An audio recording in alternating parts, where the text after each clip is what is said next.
Hello everybody, SlimKirby here. Welcome to the finale of the Crash Bandicoot 3 project.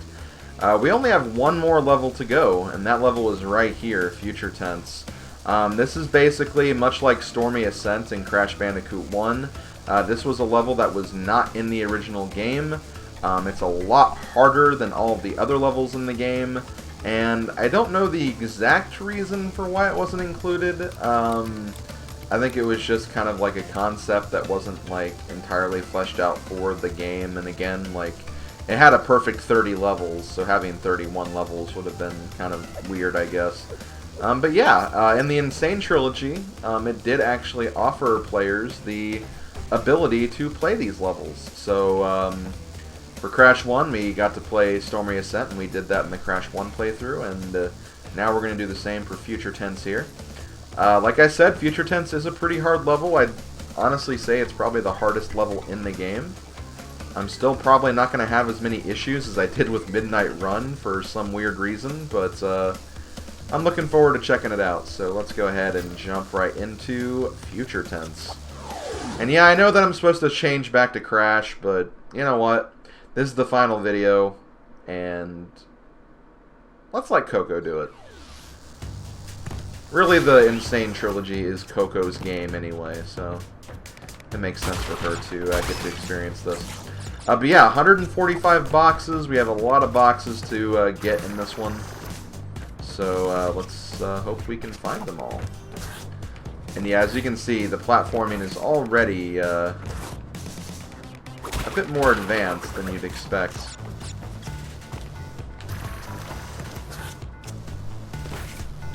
We got conveyor belts going in weird directions. We've got lots of enemies and stuff doing their thing. Oh shoot. Quickly, get it. Yeah, because there was a rotating block there that we had to be kind of quick about. Also, if you die, restart the level. At least until you get the death route, because yes, there is a death route in this level, believe it or not. So we do need to make it all the way to that point before we basically move on. So here's where you can kind of get tripped up a bit in this level. Go over here, because there are things we can do. First of all, lots of lives, and you may need them for this level, so definitely do not forget to grab those. But yeah, hit this switch down here. That switch will pretty much allow us to get more stuff in the level here. But yeah, be very careful. Platforming can be a little nasty at times, but we'll do what we can to endure. Thankfully, you have like a lot of stuff at your advantage here. You have the death tornado spin, or the spin jump, I guess is a better way to call it, but it is definitely called just called the death tornado spin regardless. But yeah, I'm being on the lookout for stuff, because I know that there are going to be a lot of surprises here. So I kind of talked about this earlier. This is a very unfortunate aspect of, I think, the Switch version. But normally you're supposed to be able to see the enemy that's shooting at us with a reflection of this wall. But in the Switch version, you can't. I don't really know why they made that change. It's kind of weird that it's like that, but I was honestly really surprised when I played this level the first time, realized I missed some boxes, so I looked at a video to see where they were. And then, just out of nowhere, I looked up and I saw, oh my god, there was actually, like, boxes. Like, I could actually see these enemies when I thought there was just, like, a random obstacle you had to avoid. It's really weird why it's like that. So what I'm going to do right here is I'm going to go ahead and grab this checkpoint and go up here, because I believe up here is where the death route actually is. So we're going to be kind of careful about this, because I don't want to... There we go.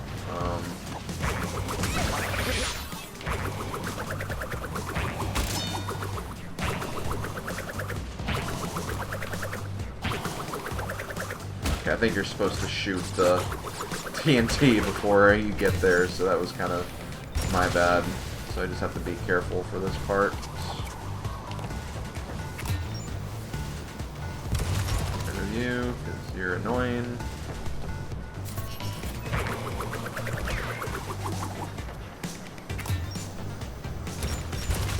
I'm just trying to make it to the death route right now, because if I make it to the death route, that's, don't have to worry about the dying aspect anymore.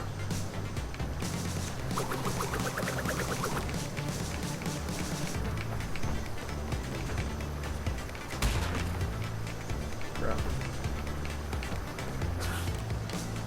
Okay, we made it. Okay. We did the thing.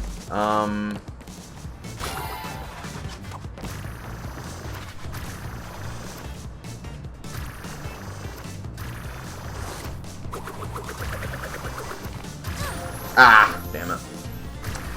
But again, that's okay. We made it here, so that's all that really matters. Obviously, shoot that before we do anything. I would honestly just, yeah, skip that whole section. Ooh, hello. We're gonna get this guy from a distance. Yeah, you can definitely use the fruit bazooka. Actually, hold on. I saw those. Saw them maybe a bit too late, but I did see them.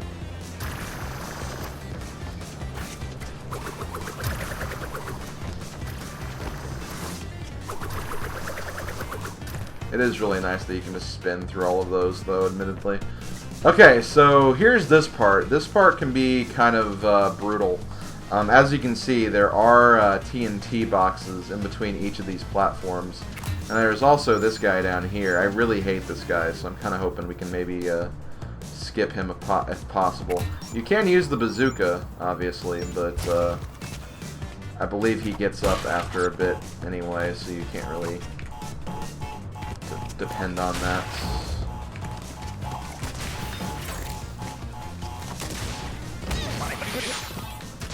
There we go. And we're not done yet.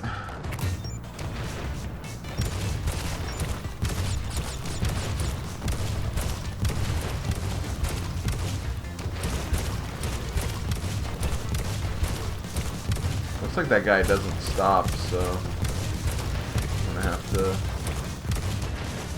deal with him.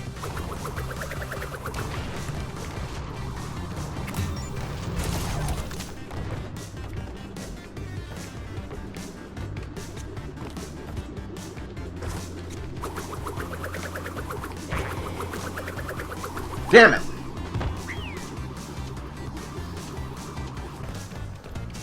Okay, I actually got here with a pity mask this time, so I'm gonna see if I can maybe do something to keep it for even longer.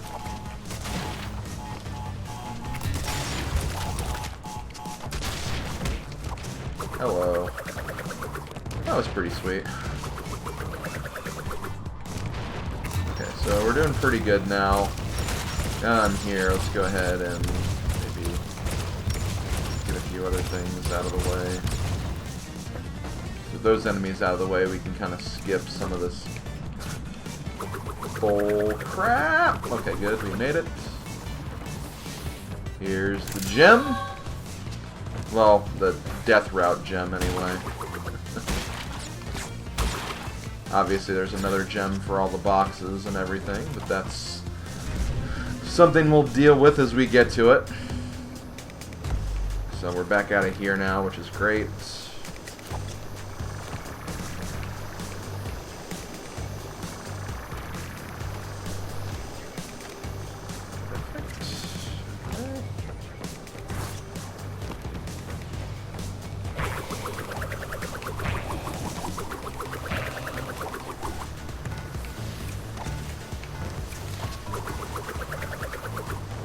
Okay, we're back on the normal route now. Now here's the thing. I feel like there's something down there. I don't know if it's there or later on, but there is a section where you have to, like, go down because of stuff that's down there. So I'm kind of hoping that's later, but I'll go back if it's there. I just want to get to the next checkpoint first, obviously. I guess bonus will obviously count as a checkpoint, so that's something.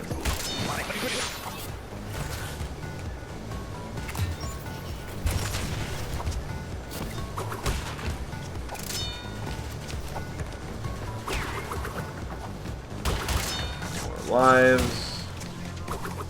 Perfect. Man, we're actually gaining lives in this level, which is insane.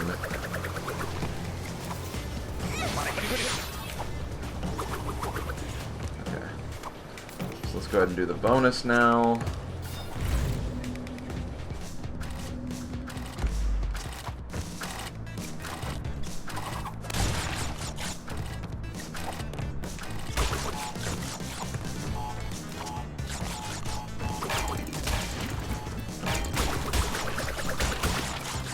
Ah, damn it.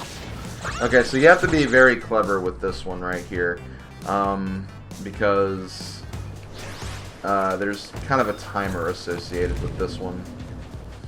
Okay, so the strategy for this bonus area is actually kind of neat. You have to be kind of fast, and you also have to be kind of clever with, like, all the exclamation mark boxes.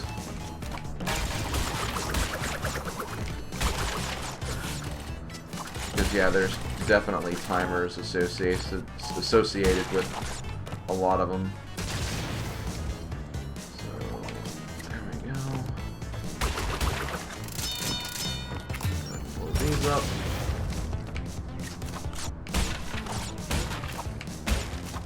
And there we go, that's the bonus. Okay, so I'm gonna jump on here. It's gonna get rid of all those boxes. Now I'm going to go back, because now we actually have a checkpoint on our side. And I'm going to see if this thing back here was that other section I needed to investigate. Because I honestly do not remember if this is it. Nope, okay. We're good, we're good. We can keep on going. We still have a little more time left before we have to worry about that. We're also getting pretty close to our box count, too. Yeah, you actually probably saw them down there, so that's what we're looking for now. So let's go ahead and blow this guy up. Next, we're going to pound through here. I don't know if we have to actually hit all of those, though, or not. Guess we'll find out. Oh, there was a TNT in there. Whoops. Okay, well, let's try it again. And this time, let's actually, like, leave space open. Because I think you do need, like... Well, maybe you don't. That's the same height. You're probably fine. Okay, well, before we do anything stupid this time, let's blow these up first. There we go. Blow this up, because why not?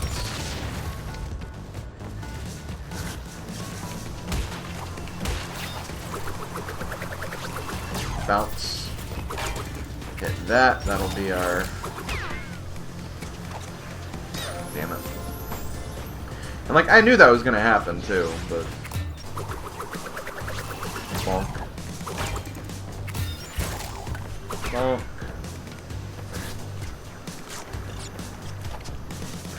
Okay, we made it through this just fine.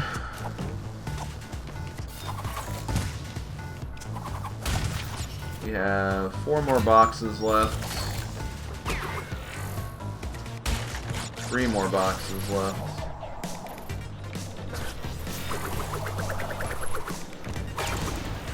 Killed all the nitros so far, and yeah, that's a pretty good indication that you don't actually have to destroy the nitros, so that's good to know. This. If you want an extra life, you can also get that one, I guess. So here's honestly a kind of a tricky part here, because yeah, we do have to worry about these missile guys, but just do that and you're fine. Checkpoint box. We only have 1 box left. need to make it past this one section, and I think we're good.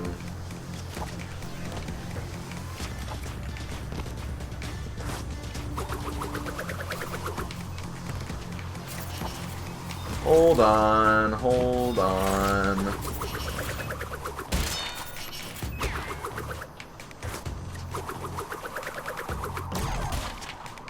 And we did it. So yeah, that was Future Tense. Pretty intense level. Very, very intense, not gonna lie. So, as you can see, we got those 2 gems, but we're still missing a gem.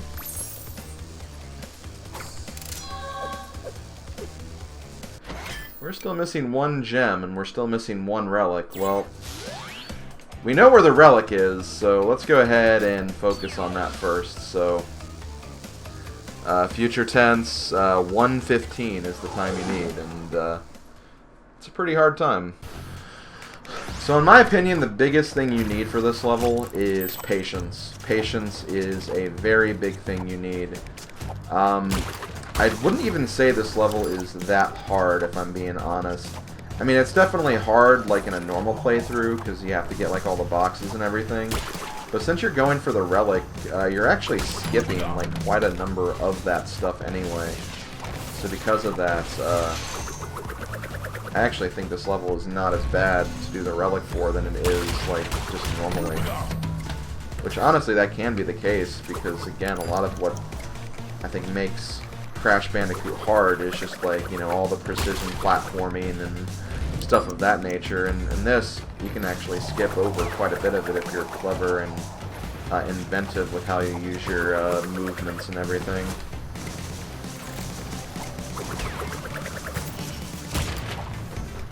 Okay, so I'm actually not sure how I'm doing right now. I skipped a whole bunch of time boxes, but I don't think those time boxes are like that vital, because you have to kind of spend a certain amount of time getting them anyway. But we'll see. We'll see how it plays out for me. I feel like I'm kind of behind a little bit in terms of where I should be, and that didn't exactly help.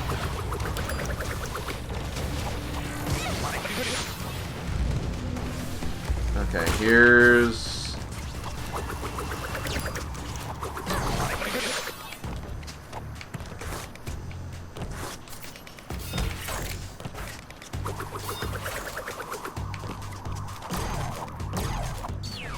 Got it! Give me that gold. Platinum time is 52 seconds, by the way. Oh, man. Have fun if you want to get that. Okay, so now that we have all the relics, you guys are probably wondering, let's get back to that gem that I still don't have. That gem actually doesn't appear until you get all the relics in the game. And to be more specific, it doesn't appear until you get all gold relics in the game. So that is the reason why I went specifically for the gold relics and not sapphire. Because if you don't have gold relics, this last gem will not appear. It appears right next to where you normally switch to get Coco or Crash. And there we go. That is Crash Bandicoot 3, 100% completed. I know it only says 108% here, but that honestly is the platinum time, or the 100% time. Because now we have officially everything in the game. We have all the gems, all the crystals, all the relics. We even got one platinum relic as well, which is kind of cool. And yeah, that's pretty much Crash 3. So I'm going to go ahead and go to the credits now. And we're going to close up not just this project, but the Sane Trilogy in general. So yeah, here you go. The credits are now playing. Hope you guys enjoy listening to the music as you go through here and reading a whole bunch of names if you really want to read all the names.